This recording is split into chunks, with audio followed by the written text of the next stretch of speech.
Leader of the third party.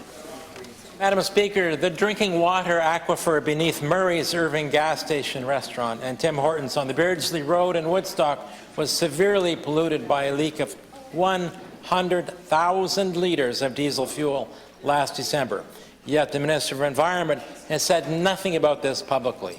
In fact, it was the investigative reporting of CBC that made New Brunswickers aware of this environmental calamity. According to documents received under the Right to Information Act, it was discovered only after someone reported that tap water in Tim Hortons stunk of petroleum. How long was that tap water contaminated? We don't know. Despite repeated requests by CBC for an interview to find out how this massive leak went undetected and what impact it would have on local water, no one from the Environment Department has been made available. Why has the Minister of Environment not briefed New Brunswickers about this? I recognize the Minister for Environment and Climate Change. Merci, Madame la Présidente, et merci aux membres pour la question. I remind everyone that this is a very serious issue that we're going and that we're living. We're following this incident very, very closely. There's two things going on. There's an investigation under the Petroleum Handling and Storage Regulation, and there's a remedial work being done under the Contaminated Sites Regulation.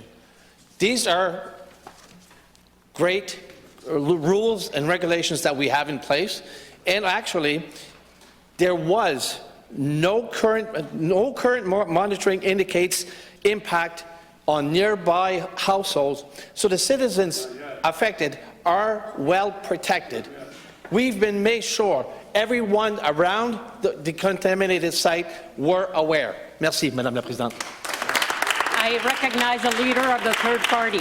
Madam Speaker, the Minister must have been briefed by his experts that contaminants in the groundwater move. They move.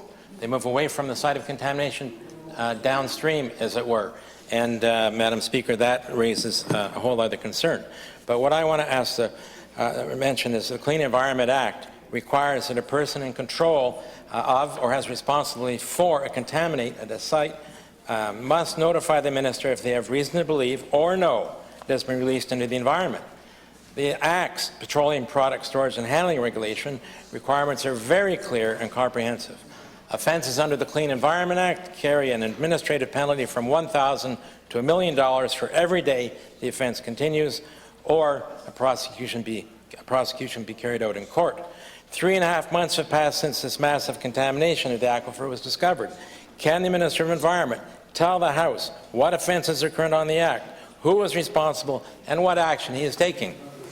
Je reconnais le ministre de l'Environnement et des Changements climatiques. Merci, Madame la Présidente. Je pense que le député d'en face n'a pas compris la réponse que je lui ai donnée, donc je vais la faire en français. Ce qu'on est en train de faire tout de suite, deux choses. Il y a une investigation en cours. Dès que nous aurons tous les résultats seront dévoilés publiquement. On ne veut absolument pas dévoiler des résultats à moitié chemin. On va attendre l'étude au complet. Par contre, ce qu'on vise aujourd'hui, c'est toute la question de s'assurer de la sécurité. Il y a des travaux qui se font là à tous les jours, quotidiennement. Il y a des discussions avec chacun des résidents concernés.